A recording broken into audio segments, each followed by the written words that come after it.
د افغانستان اسلامي امارت د ریاست الوزراء مقام اقتصادي مرستیال محترم ملا صاحب او اداري مرستیال محترم الحاج مولوي عبدالسلام حنفي صاحب، د کابینې محترم اعضاو، د اسلامي امارت د ادارو محترمو مسؤلینو او د کوچني اختر د لمانځه د ادا کولو لپاره ټولو راغلیو مېلمنو، السلام علیکم ورحمت الله وبرکاته. د خپل طرفه ټولو ته د اختر مبارکي وایم. الله جل جلاله مو ټول طاعات و عبادات په خپل دربار کې قبول ولره. د نیکمرغه کوچني اختر په مناسبت د محترم رئیس الوزراء الحاج ملا محمد حسن اخوند د مبارکۍ پیغام. بسم الله الرحمن الرحیم. الحمد لله رب العالمین والصلاة والسلام على سيد الأنبياء والمرسلين وعلى آله وأصحابه أجمعين، أما بعد.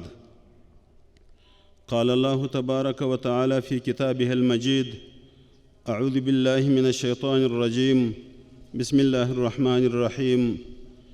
شهر رمضان الذي أنزل فيه القرآن هدى للناس وبينات من الهدى والفرقان، صدق الله العظيم. السلام علیکم ورحمت الله وبرکاته. د افغانستان مسلمان او مجاهد ولس او د نړۍ ټولو مسلمانانو ته د کوچني اختر مبارکي وایم. د ټولو دې اختر نیکمرغه او بختور وي. الله تعالی مو ټول عبادات، صیام او قیام، دعاګانې او حسنه اعمال په خپل دربار کې قبول وګرځوه. الله تعالی مو دا اختر بختورې ورځې په عبادت او له خپلو کورنیو او دوستانو سره په خوښۍ او عافیت تېرې کړه. درنو وطنوالو، اختر د مسلمانانو لپاره د صله رحمۍ، اخوت، شفقت او اتحاد پیغام لري. نو هیله ده په دغو ښو ورځو او شپو کې د صله رحمۍ او قرابت پاللو فریضه په ښه توګه پر ځای کړئ. حسد او خصومتونه له زړونو وباسئ. د اسلامي امارت مسؤلین دي په خپل شاوخوا کې د شهیدانو د کورنیو، یتیمانو او هغو هیوادوالو چې په 20 کلن جهاد کې په ځان او مال د مجاهدینو خدمت کړی حال واخلي او له دوی سره د تر خپله وسه اعانت وکړي.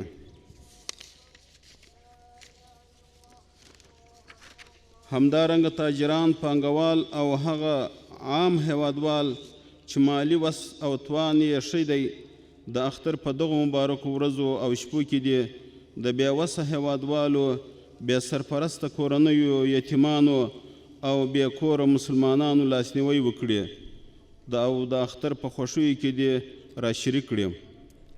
د اسلامي امارت د امنیتي او دفاعي منصوبینو او مجاهدینو د ستړیاو او خدماتو قدردانی کوو. دوی د هیوادوالو د امنیت او خوندیتوب لپاره په ډیر اخلاص او صداقت خپلې دندې ترسره کوي. الله تعالی دې د دوی دغه خدمتونه په خپل عظیم دربار کې قبول کړي او الله تعالی دې په خپل حفظ او امان کې وساتي. درنو هیوادوالو، د دې ډاډ درکوم چې انشاءالله روان کال به هم د تیر په څیر د لویو پروژو د تطبیق، بیلابیلو برخو کې د پانګو د جذب، د اوبو د تنظیم، د زراعت او سوداګرۍ د ودې، زده کړو او روغتیایي خدماتو د اسانتیا او هیوادوالو ته د کاري زمینو او هوسا ژوند برابرولو کال وي. هغه هیوادونه چې افغانان د مهاجرت ژوند پکښې تیروي، دا هیله او غوښتنه ده چې د اجباري اخراج پر ځای دې سهولتونو راویستلو کې ورسره مرسته وکړي. هغوی په اجباري توګه اخراج ته مجبور نه کړي، بلکې هغوی دې پرېښودل سي چې په خپله خوښه او رضا هیواد ته راستانه شي او دلته له خپلو درنو کورنیو سره باعزته او آرام ژوند وکړي او له نورو هیوادوالو سره یو ځای د هیواد په آبادۍ کې برخه واخلي.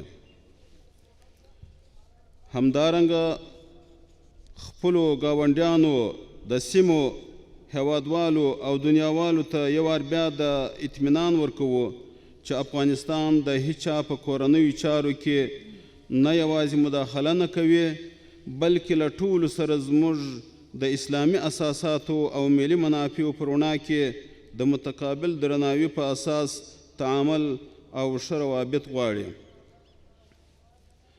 زموږ حسن نیت یې درک کړي د مشکلاتو جوړولو پر ځای دي د مشکلاتو جوړولو محدودیتو بندیزونو او فشارونو پر ځای دي د تفاهم لار اختیار کړي او مثبت تعامل ته دې راوړاندې سي.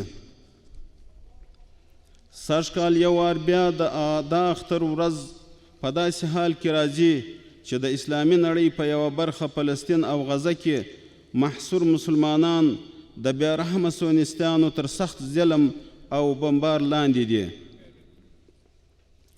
موږ د اسلامي قوت او عقیدوي خپلوۍ په اساس د دوی هر درد او تکلیف احساسوو.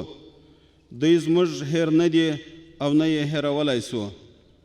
الله تعالی دې د دوی د نجات ذریعه برابره کړي او ظالم اسرائیلي یرغل ګور دي الله تعالی د عاد سمود فرعون او نور جابرانو غوندې هلاک او تباه کړي.